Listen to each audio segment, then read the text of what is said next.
afternoon. Welcome to the Preservation Association of Lincoln Brown Bag Lecture Series. My name is Eileen Burkton. I'm the coordinator of these brown bags.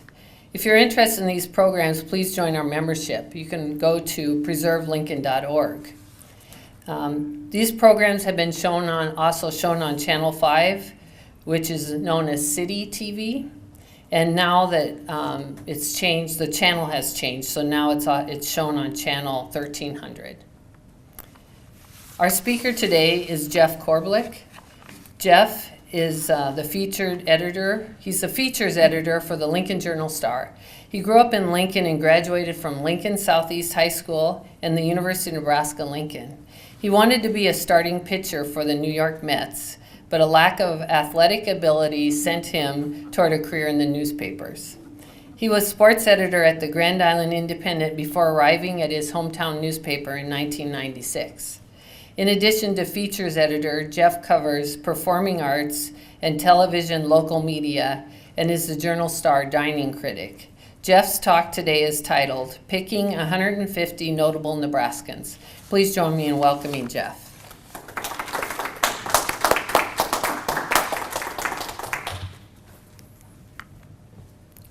Thank you.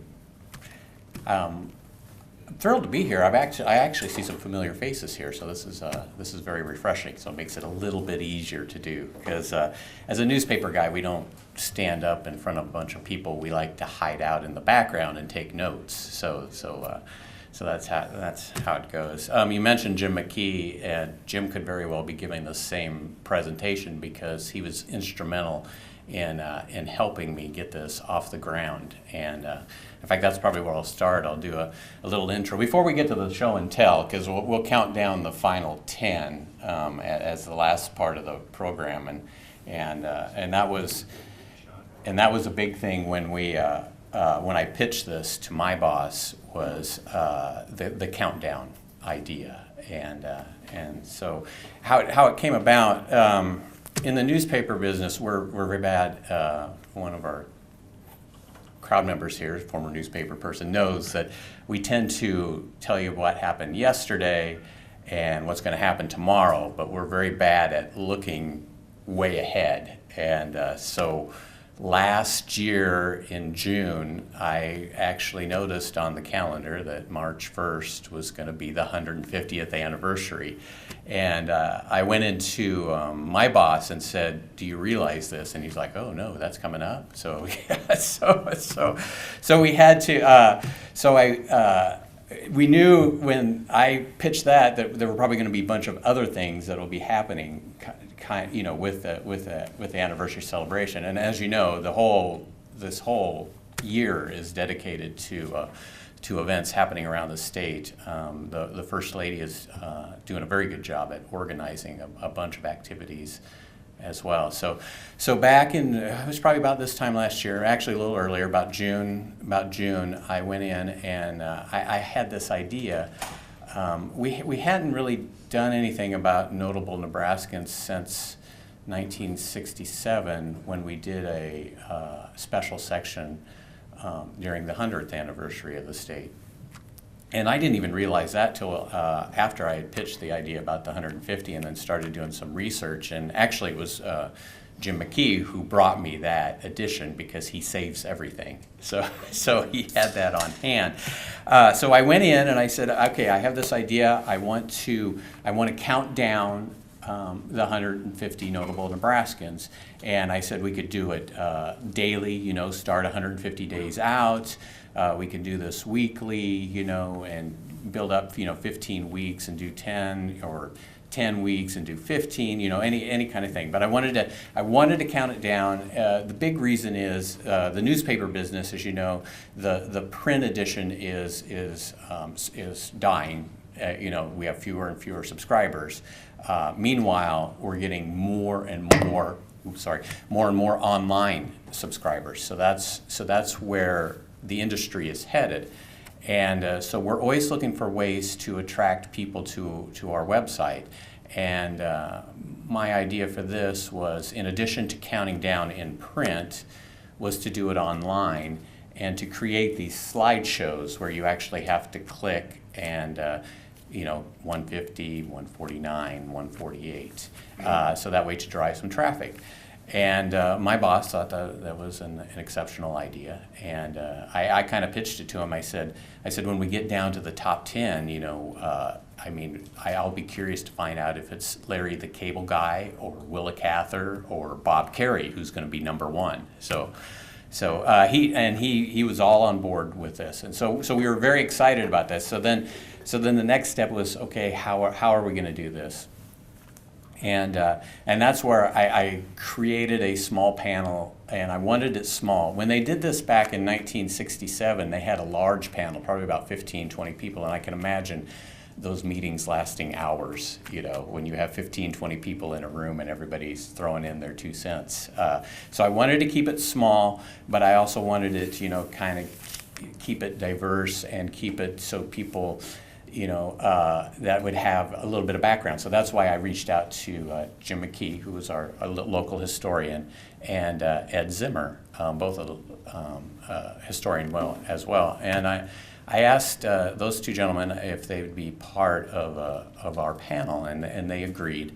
And then we had 3 people within the newspaper, and so it was myself, L. Kent Wolgamont, who's worked at the newspaper for almost 40 years, and has a background and does not only entertainment stuff, but does some of our editorial writing and helps out on the sports desk. So he's got some institutional memory there. And then Julie Cook, who's one of our copy editors at the newspaper. She's a long-time copy editor who's been at the paper almost as long as Kent. So she had a bunch of institutional memory as well. And plus, she was a woman. I wanted to, have that element as well. And that's one of the things I'll get into, because as we started looking at this was very important to us.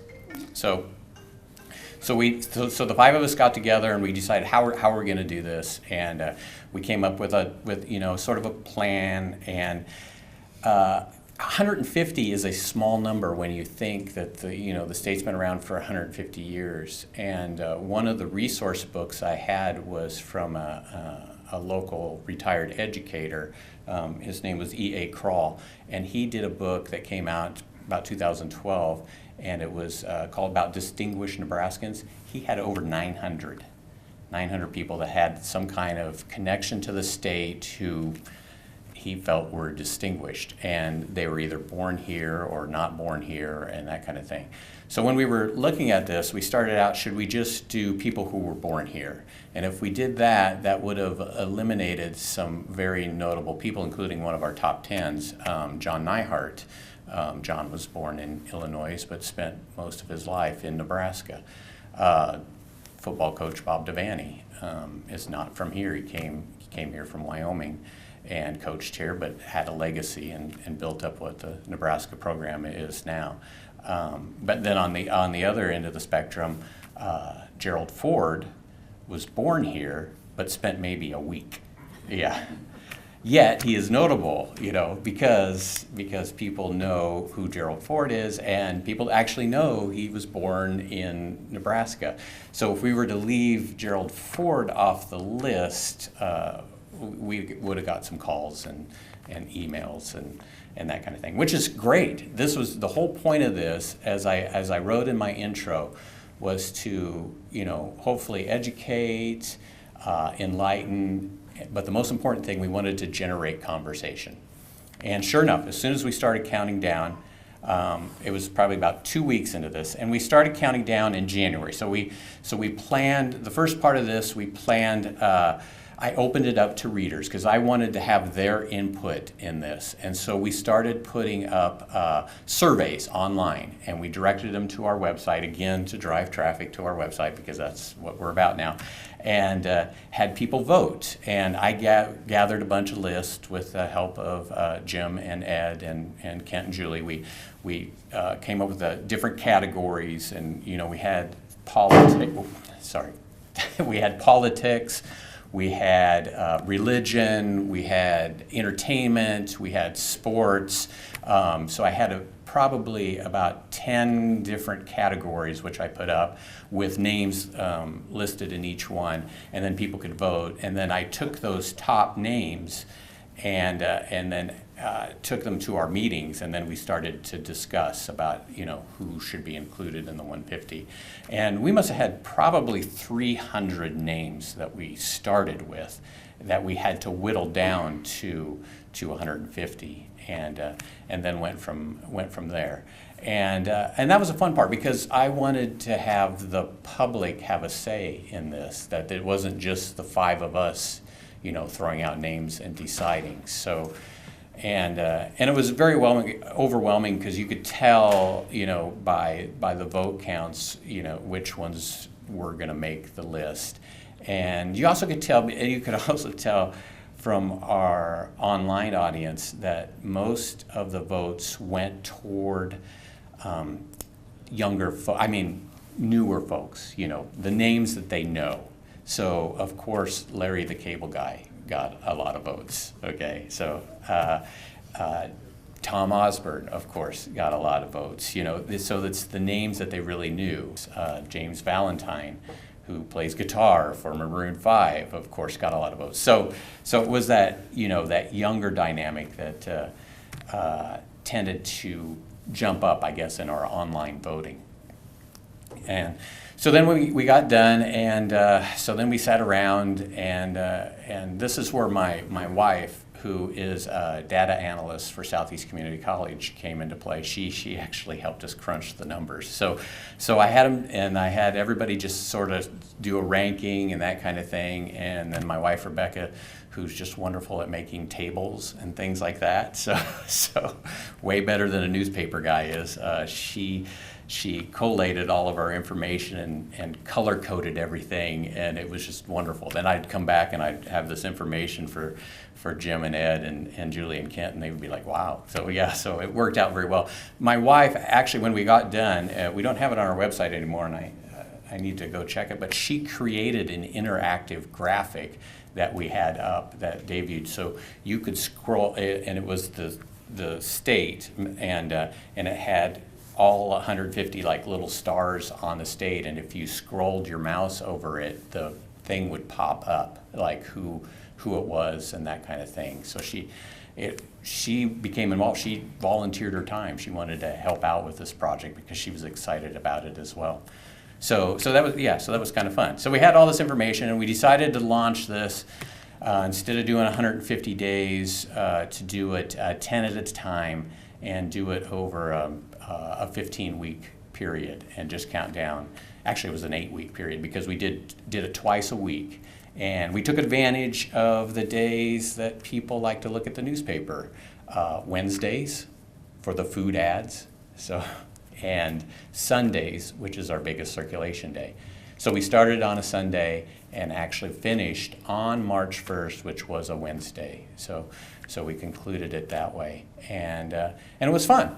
It was fun. We started off, and we were probably about 2 weeks into it, I would guess, when I got my first phone call, and the woman on the other line said, "Are you going to include the Abbott Sisters?"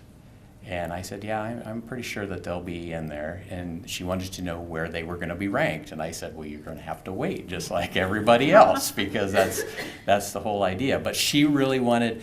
When they had done this back in 1967, the Abbott Sisters were not included in their list. They did have what I call also-rans, I guess. They had a list of other notable Nebraskans, and both Edith and Grace were in there. And so she was calling, and she wanted to put in her votes, for that. And I said, well, we had an online thing before, but I just want to let you know that both Edith and Grace are on the list. In fact, they finished both right around the top 50. Edith was 42nd, and Grace was 51st. And so she was very happy about that. So then we started the countdown, and we had a big discussion right off the bat about number 150, whether we should include this person or not. And as I wrote in the introduction, that's Charles Starkweather. And when we decided the parameters of this, we wanted to be 150 notable Nebraskans whose reach extended beyond the state of Nebraska. They were known outside of the state of Nebraska, not just within the state.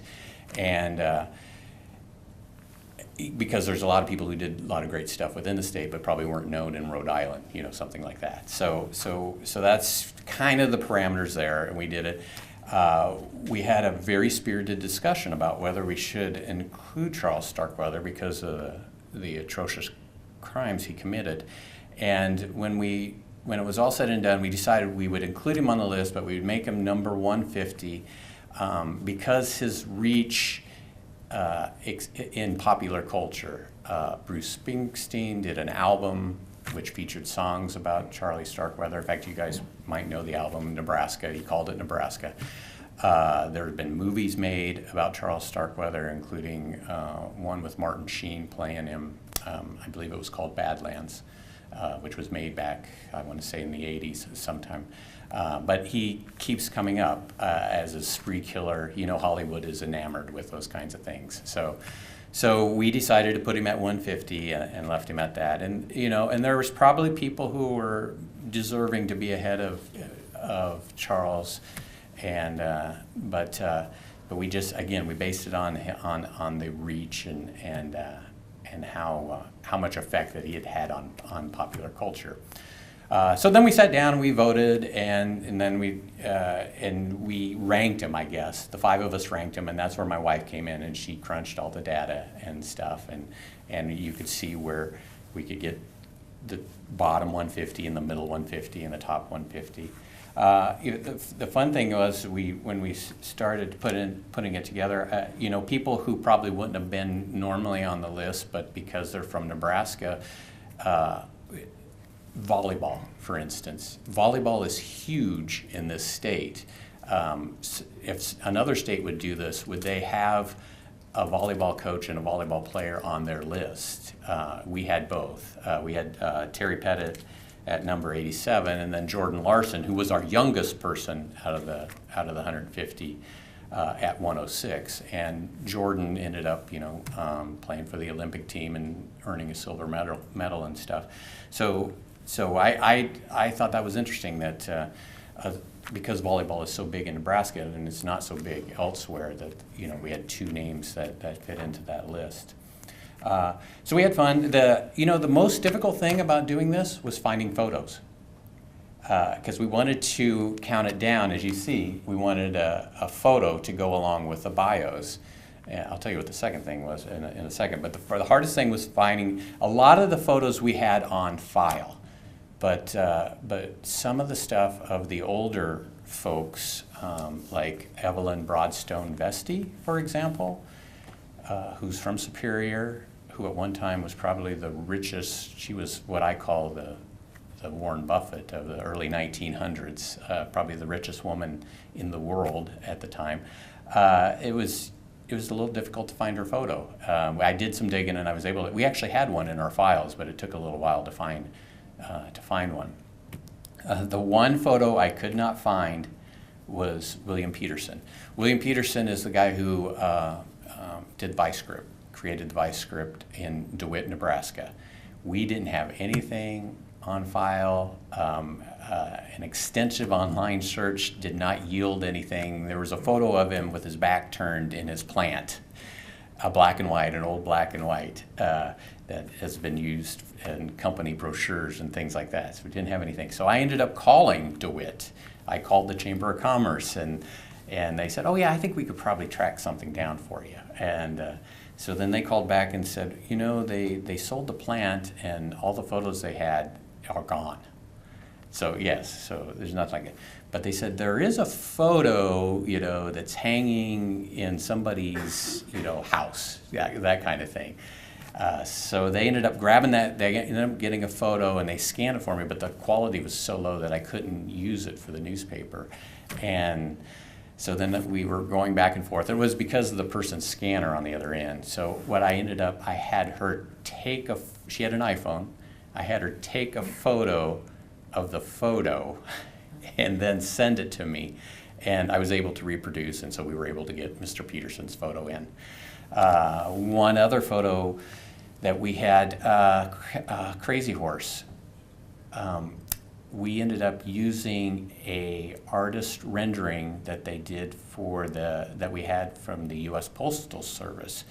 Crazyhorse had as legend has it, never had his photo taken because he felt that if he had his photo, that his spirit would be stolen away.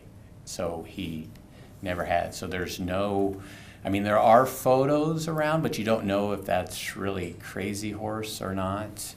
And so, yeah, so the one we ended up using was, we had an AP photo from when they launched a stamp back in the 80s of Crazyhorse. So it's an actual artist rendering, which I found, when you come upon it, when you're on a deadline, you're like, oh my gosh, we don't have Crazyhorse's photo, what are we gonna do? So I almost thought we were gonna have to go without that one, but we were able to track down something that worked for our purposes. And then as we were going along, we had to write, the second toughest part about this was writing the bios. We had to make them 50 words or less in order to work for, we could write something longer, but we had space requirements. And if you remember, we ran them at the bottom of the page in Wednesday's and Sunday's newspaper. And if you saw, they were just little short things. And telling reporters to write less is a chore because they like to write more. They like to expound. They like to sometimes use fancy adjectives. So we part of the editing process was whittling down and getting it. And then I set a line count. Kent and I primarily wrote most of them, and so we had to, yeah. And Bob Carey did a lot of stuff in his lifetime. How do you do that in 50 words? That's kind of thing. Virginia Smith, who had just a lifetime of service in Congress. How do you put that in 50 words? So we spent a lot of time writing those and then rewriting those and then double checking everything. We made a few mistakes along the way. When you're cutting and pasting, that kind of thing, I ended up cutting and pasting Gail Sayre's birth date onto Virginia Smith, so I had Virginia Smith still alive. So got it fixed for online, but of course it ended up in print. And and people read the paper very well because then we get so we get those calls. So I kick myself, but that's part of the problem. I think I was talking before we started that my feature staff used to be 11 people and we're down to 3, so we're just working bare bones and trying to get things done and get a good paper out to you, which is always a challenge. So we counted down. We had a really good time doing it. We had some names. It was funny, just the other day I was watching a new television show, because I'm the TV writer, a new television show on Netflix called Glow, and it was about the gorgeous ladies of wrestling. And this was a real thing. This is a fictional story, of course, but based on a real thing that happened in the 1980s. And there was one scene in it where the ladies were gathered around. They were trying to figure out how to become professional wrestlers, and they were watching old videotape, and there was a scene of Gorgeous George, the wrestler. And so they were, looking at him and seeing how he strutted into the ring and did all that kind of thing. Well, Gorgeous George was from Nebraska, and he was part of our 150. So yeah, so it was kind of fun to see that. Gorgeous George Wagner was number 145 on our list. So yeah, I mean, there were names that popped up that I didn't know. And this was very helpful to have Jim and Ed on our committee because they knew some of the older folks, but the more contemporary stuff, of course, Kent and I knew. So I felt we got a good mix. The second call I got, we were probably about halfway through, and a woman called and said she was very disappointed to see the lack of women represented in our top 150. And I agreed with her, and then I said, but are you surprised because women's accomplishments were not documented 150 years ago the way they are today? And so we had a very nice discussion, and that when we led that, and I said I think you'll be very happy with our top 10, who's going to be number one, without giving it away, but I think she figured it out. But so and looking back, I mean, we made a concerted effort to make this very diverse and make this inclusive for gender and ethnic reasons, and I think we did a pretty good job. But you can tell by looking at the list and looking at the dates and that kind of thing how it skews more male than it does female. So, but some of the women on this list are very notable for Nebraska, and.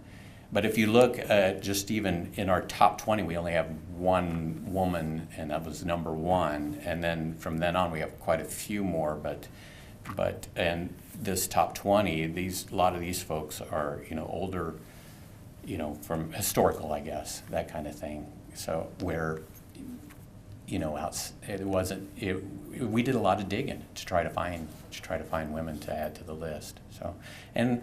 We could have probably done a little better job, I guess. I thought we did a pretty good job, but that left it up. But again, the whole point of this was to generate conversation, and already I was getting calls about this. And I was getting emails as they were going along, and people were wondering if this person was going to be on the list or if this person was going to be on the list. And it was fun. It was fun to say, hey, check it out, keep watching, buy your newspaper on Wednesday and Sundays, that kind of thing.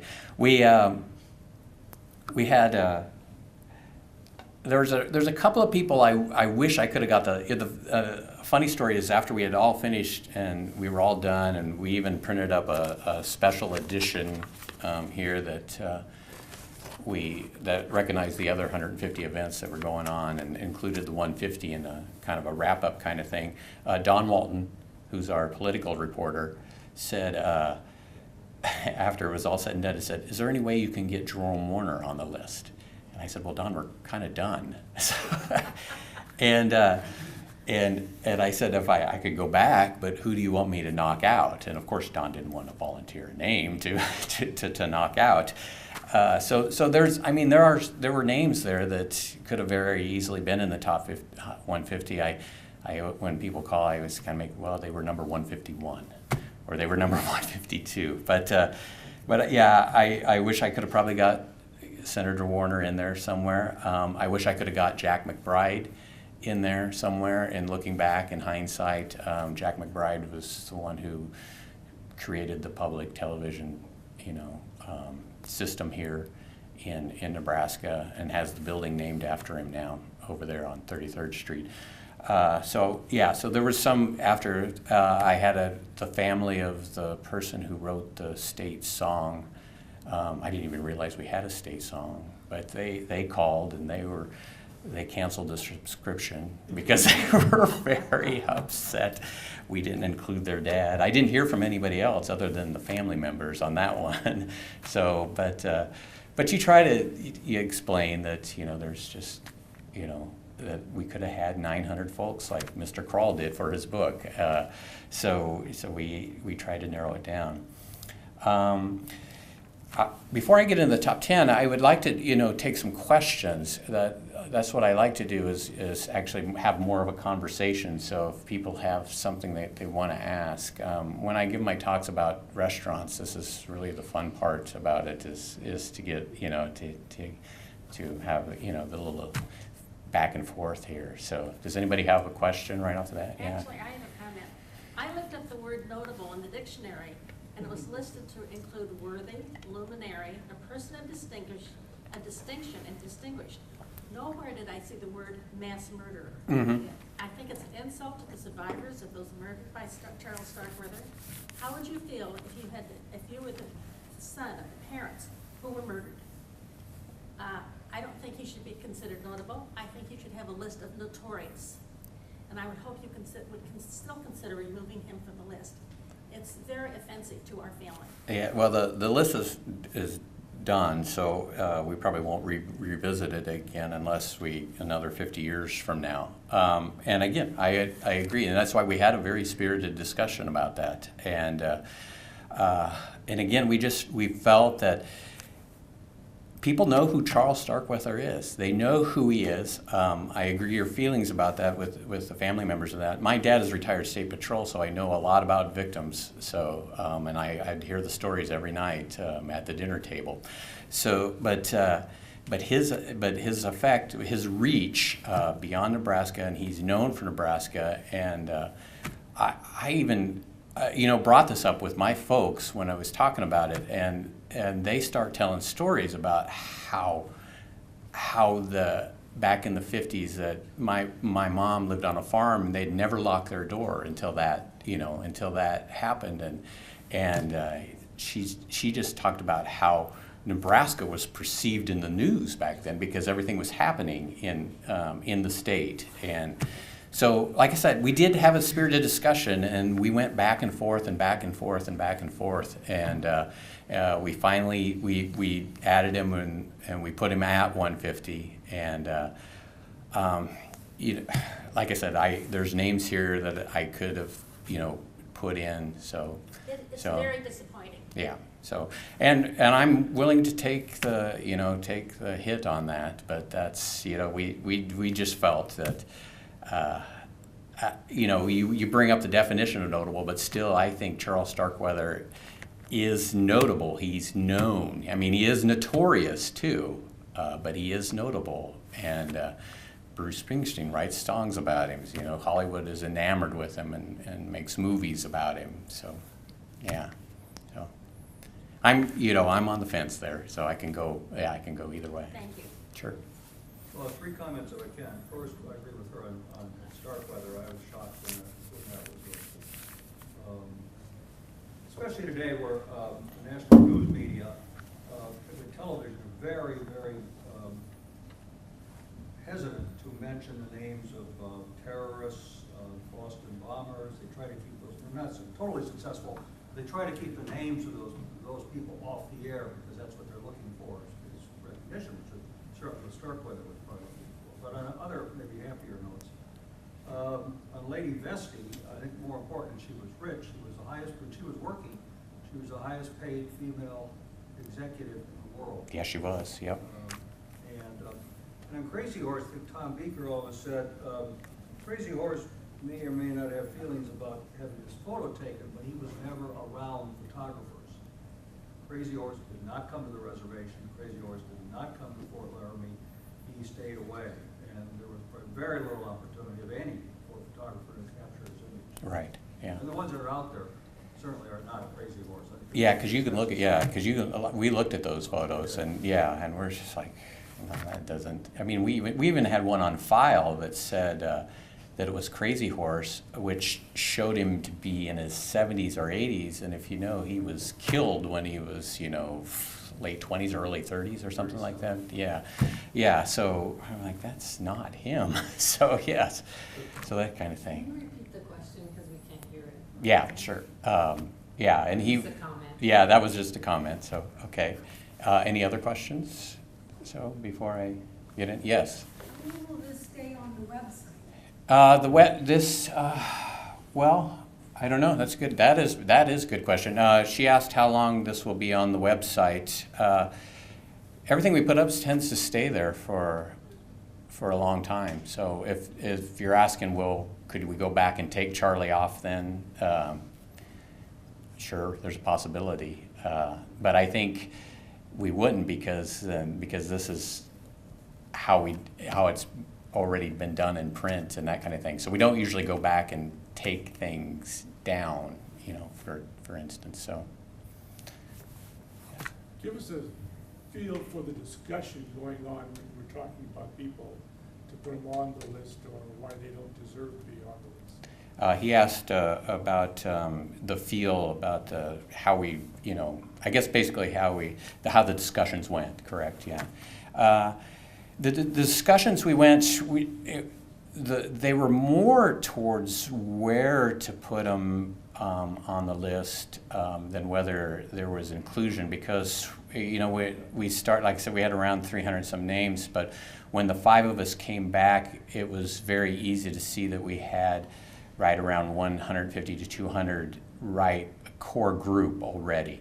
And so then I had the 5 of us rank them, and then, you know, some of them then fell out where a lot of us they didn't get a lot of votes from a lot of us, that kind of thing. So we did a voting process, and then most of the discussion then was started. Okay, we took those votes and then separated them, and then I had them revote. We had everybody revote again, and then take the bottom 150 and rank those, the middle 150 and rank those, and the top 150.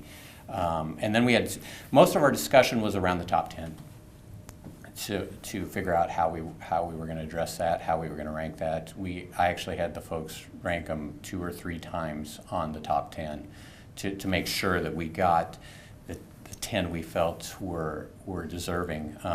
Coach Osborne, for instance, was in the top 10 for a little while, and then got bumped out of the top 10, and then moved back into the top 10, and then got bumped out of the top 10. So it went back and forth. We felt that some people were ranked a little too high in the top 10, and maybe it should be down, because everybody had different opinions on that. So that was fun, because Kent's a politic guy, and so he had George Norris #1 on his list. I'm a literary type guy. I had Willa Cather #1 on my list. Jim McKee, more the historical kind of thing, he had Standing Bear #1 on his list. So there wasn't a unanimous #1, but there was people, the top 3 or 4 that everybody had in their top 3 or 4. So Willa and Standing Bear, Johnny Carson, and George Norris were all up there. So, and then it just where they played out, that kind of thing. So I really enjoyed that. I loved the debate part of it, and it was fun to go back and forth to, chat about that kind of thing.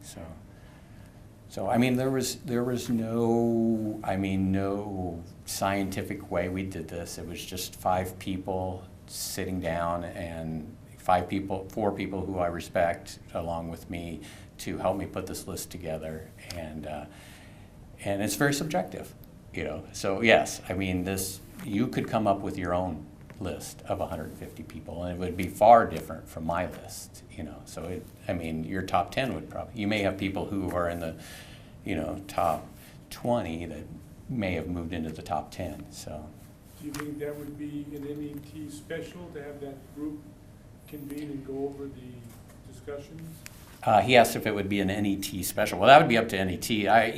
They may want to do their own kind of. My guess would be if they were to do something to look at the 150th and look at the 150th people, they would do their own list, and they would probably gather their own panel, and they may extend it beyond the 5 people that I did. Like I said, when they did this back in 1967, the group was probably about 15 folks, and it would have taken them a lot of time, I think, to narrow the list down. In fact, one of our editors, I asked him about it, and he said, that the meetings tended to go long. so nothing wrong with long meetings unless you have other stuff to do. So I'm interested in, was there very much overlap between, okay, it's been 50 years, so there's 50 years of people to add, obviously. Right. But in 1967, did they think Ted Sorensen was a luminary? Were they as proud of Willa Cather as we are today? I'm interested in that. Kim's asking if there, the overlap about how, the last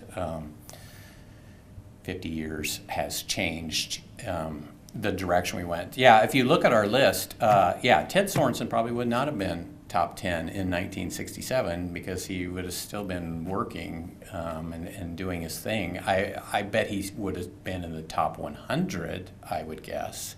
But he probably wouldn't have been in the top 10 because then now you're 50 years removed from 1967, and you can see what impact he had historically on the Kennedy administration. So I think so too. I mean, a lot of the younger people, like some of the more contemporary, I guess, Matthew Sweet and James Valentine, some of the folks from the entertainment industry, Marg Helgenberger, who's my age, who would have been born in the 60s, she would have been a little kid at the time. So you're seeing some of those folks. Nicholas Sparks hadn't written a word yet in 1967, and now they're making movies out of his novels.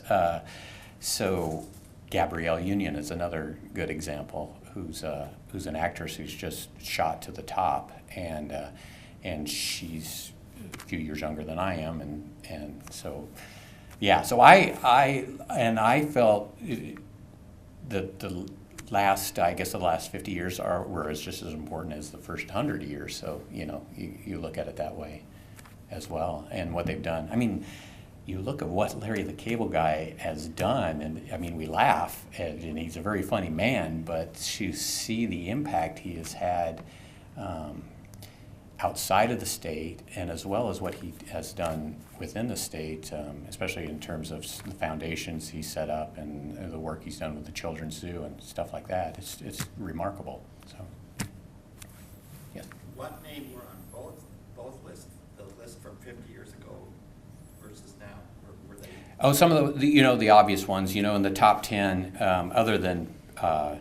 Sorensen, but Buffalo Bill and Charles Dawes, some of those folks, Williams, Jennings, Bryan, I'll count down our top 10 here pretty quickly, but J. Sterling Morton. I mean, the ones that would be fairly obvious. Even back then, Henry Fonda, whose career was still going strong in 1967, would have been on both lists at the time. So they had when I looked back at 1967, it weighted a lot towards politicians. So I don't know if it was the times or that kind of thing. I was 3 years old in 1967, so I couldn't tell you. But I mean, you got to talk. The civil rights movements was happening in the 60s, and you had Kennedy and Johnson and Vietnam War and Goldwater and Nixon and all that stuff that was happening. So, we included Norbert Eamon on the list, who was the governor at the time, and he may not have been. I mean, he was just a one-term governor, but what he did, we felt was really pulled Nebraska into the 20th century in terms of tax reform and that kind of thing. So, and he was very high on education, so we included him. And they did, back in 1967, Don did a huge profile on him as part of their thing. So. Was Starkweather on that list? Yeah, he was. He was? He was one of the also-rans. Yes, they had a list, and then they had a list of 100, and then they had a list of probably about another 100 and 150, and so yes, he was. Yeah, so he was there too. Oh, she asked if Starkweather was on that list. Yes, sir. What has been some of the groundswell of discussion, as you said, elimination? As a former history teacher, obviously I'm thinking if I would still be teaching, it would be a good opportunity to have students further investigate into, looking into some more about. Right. He asked what the groundswell was and the reaction to it. Since we've done the list, I've actually gotten feedback other than the folks saying, well, you should have included this name or that name. We've had some folks ask for back issues and that kind of thing. People have been saving them. They've been sending them to family members around the country if they didn't have access or if they weren't looking at it online, saving the actual issues of the newspaper, which is kind of fun. I think, as like for myself, a lot of people, when they were going through, said, "Oh, I didn't know he was from Nebraska," or "I didn't know he was connected to Nebraska," and I didn't know his story, and I use myself as a representative of that. I think my favorite one was Robert Enright, the painter, the famed painter, and Enright. Thank you, Robert Enright, and I didn't know, because I had no reason until I started doing this, that his father was John Kozad, who founded Kozad, and the family left in the middle of the night after his father shot somebody, and that person died 2 months later, and then all the kids changed their names, and I was like, gosh, that's a movie waiting to be done right there, because then Robert went on to this he was ahead. I mean, he was at the front of the avant-garde sort of artist movement in New York City. So I was like, somebody should make a movie about this. So I found it very interesting. So, and I didn't know that much about him other than seeing his works hanging in paintings and going, oh yeah, I knew he had a Nebraska connection, but I really didn't know his background. I didn't know he was a Cozad till we did some of this. So, all right, so I'll just kind of go down and give you the video part of our little thing. I apologize for the ad showing on the page. That's our way to make money, so you guys will look at the page. So, as we mentioned, Ted Sorensen was number 10, and I was actually very happy to see him on the list, that everybody had him on the list, because the significance he had, especially as I mentioned before in the Kennedy administration, and some of you folks may have even met him over time, but because he came back to Nebraska quite a bit. So, number 9 is Charles Dawes, longtime politician, and he was Calvin Coolidge's vice president, so he was fairly obvious. So he moved in there. I love that pork pie hat he's wearing in that photo, and the pipe he's smoking. Buffalo Bill actually moved. He was in the top 5 there for a little while, but then when we did some revoting, he kind of moved down. Kent, being the entertainment writer that he is, had Buffalo Bill ranked very high on his list because of the entertainment factor. But back in the day, he was huge. He was like the biggest entertainer around in the world back when he was running the Wild West shows. Warren Buffett, I think that comes as no surprise that he's among the top 10. I think I'm looking at the list. He is the only one living in our top 10. So, and that brings us back. Would we have included him in 1967? No, nobody knew Warren Buffett back in 1967. John Neihardt, and that was a no-brainer. He wasn't born here, as I said. He was born in Illinois, but he spent a lot of time here. There's a museum in Bancroft there, and his poetry and prose is very well known. So I just recently wrote a story about a retired university professor who wrote a book about John. So if you have a chance, check that out. It's called Lonesome Dreamer. Little plug there.